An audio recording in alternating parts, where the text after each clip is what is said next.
15 अगस्त के दिन समस्त पालघर जनता को व वसई विरार की जनता हितेंद्र ठाकुर ने दिया तोहफा। भव्य परिवहन विभाग का होगा निर्माण। प्रादेशिक कार्यालय गोखिवरे बसई में कार्यालय की भूमि पूजन हुई संपन्न। भूमि पूजन के दौरान मंत्री सहित सांसद पालघर पालक मंत्री रविंद्र चौहान, वसई विधानसभा के विधायक हितेंद्र ठाकुर, नालासोपारा विधायक क्षितिज ठाकुर, बोरीसर विधायक राजेश पाटिल, कलेक्टर गोविंद बोर्ड के पूर्व सांसद राजेंद्र गावित, अधिकारी व राजनीतिक परियों के प्रतिनिधि अब्दुल हक पटेल, बहुजन विकास सभापति बीजेपी के मनोज पाटिल सहित अनेक अधिकारियों की उपस्थिति में आज 15 अगस्त के दिन भूमि पूजन संपन्न हुआ। बसई में प्रादेशिक कार्यालय आरटीओ का निर्माण 2 महीने में कंप्लीट होगा। तकरीबन 14 करोड़ की लागत से 33,000 स्क्वायर फीट का निर्माण होगा। 12 एकड़ जमीन आरक्षित की गई। वलिफ पुलिस स्टेशन तकरीबन 14 करोड़ की लागत से 33,000 स्क्वायर फीट का निर्माण होगा। 12 एकड़ जमीन आरक्षित की गई। वलिफ पुलिस स्टेशन से आरटीओ तक 2.5 करोड़ की लागत से रोड बनाया जाएगा। पालघर जिले में तकरीबन 8 लाख गाड़ियां रजिस्टर्ड है। बसई के नागरिकों में खुशी का माहौल। शिलेचं अनावरण मान्यवरांच्या हस्ते होणार आहे। वक्रतुंड महासमप्रभ निर्विघ्नं कुरु मे देव सर्व कार्य सर्वदा। विधात्याचं स्मरण करून त्याच्या आराधनेने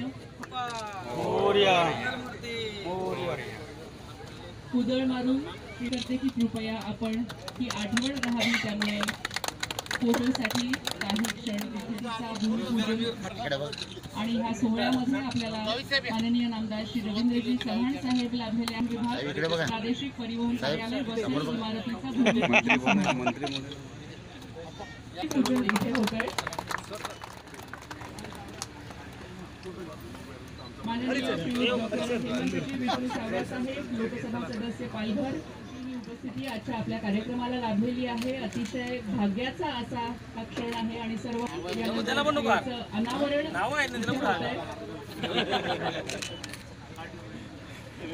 भूमिपूजन सोहळा अतिशय जोरदार टाळ्यांच्या गजरात मान्यवरांचं व्यासपीठावरील आगमन, त्याचं स्वागत करूया।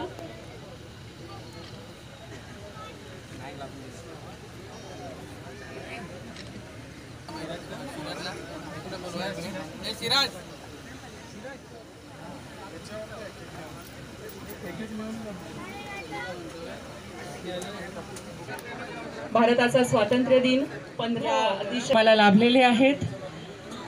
तसंच माननीय हितेंद्रजी ठाकूर साहेब हे देखील आपल्याला कार्यक्रमाला लाभलेले आहेत। व्यासपीठावरील मान्यवरांचा पालघरचे पालकमंत्री स्वागत करावं। या स्वागतामध्ये आपण टाळ्यांच्या गजरात सामील होणार आहोत। माननीय नामदार श्रीयुत रवींद्रजी चव्हाण साहेब, मंत्री सार्वजनिक बांधकाम, श्रावणातली ही हिरवाई जपण्यासाठी चव्हाण साहेब यांचं स्वागत झालेला गुच्छ देऊन होत आहे। स्वागत होत आहे।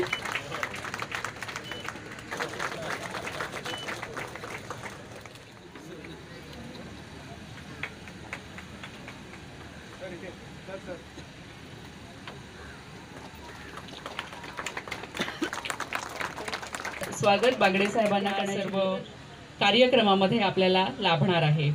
यानंतर ह्या कार्यक्रमाचं प्रास्ताविक करण्याची मी विनंती करणार आहे माननीय जितेंद्र पाटील, अपर परिवहन आयुक्त यांना। माननीय अपर परिवहन आयुक्त जितेंद्रजी पाटील सर यांना मी कार्यक्रमाचं प्रास्ताविक करण्याची महत्त्वाचा असा विषय गेली अनेक वर्ष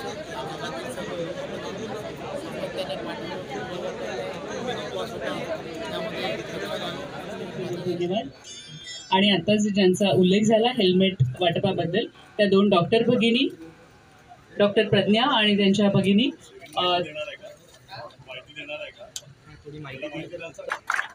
कोणी एक मोटरसायकलवाला असेल यांनी निधन सुद्धा अशक्य होतं। त्यांनी वेळोवेळी केलेलं मार्गदर्शन आणि त्यांनी वेळोवेळी त्यामध्ये घातलेलं लक्ष, यामुळेच ही कार्यालयाची निर्मिती सुद्धा होत आहे, नवीन इमारतीची सुरुवात होत आहे। त्यांचे सुद्धा हेमंत सावराजी, आदरणीय आप्पा, आदरणीय शीतलजी, आदरणीय राजीलक राहिलं नाही। परंतु बराच वेळ बऱ्याच जणांनी बऱ्याच वर्ष हे भोगलेलं आहे आणि हे भोगल्यामुळेच तुम्हाला लोकनेता म्हणायला लागले. जर सहजपणे हे सगळं झालं असतं तर ते सोन्याचा चमचा, चांदीचा चमचा असं लोकांनी म्हटलं असतं. परंतु असो असता मी सार्वजनिक बांधकाम विभागाकडे, त्यामुळे सार्वजनिक बांधकाम विभागाला मी विनंती करणार आहे की आता आमच्याकडे दोन महिने तरी मीच या सगळ्या व्यवस्थेचा प्रमुख आहे.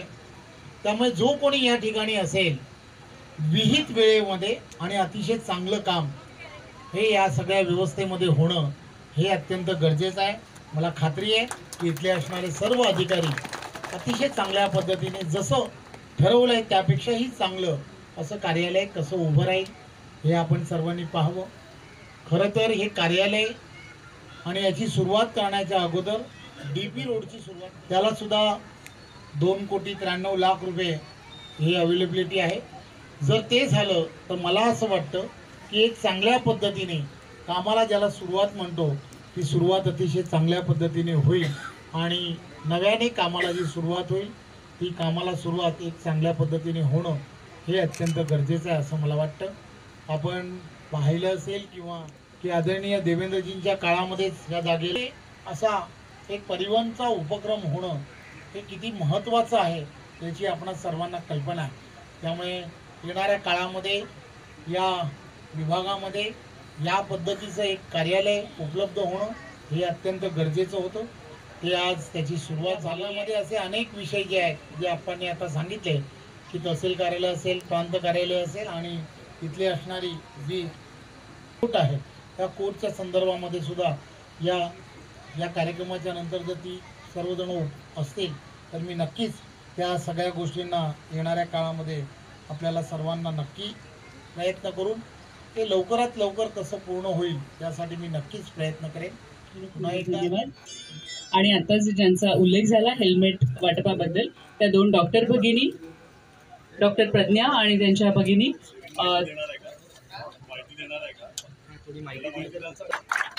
कोणी एक मोटरसायकलवाला असेल यांनी निधन सुद्धा अशक्य होतं. त्यांनी वेळोवेळी केलेलं मार्गदर्शन आणि त्यांनी वेळोवेळी त्यामध्ये घातलेलं लक्ष यामुळेच ही कार्यालयाची निर्मिती सुद्धा होत आहे, नवीन इमारतीची सुरुवात होत आहे. त्यांचे सुद्धा विशेष आभार.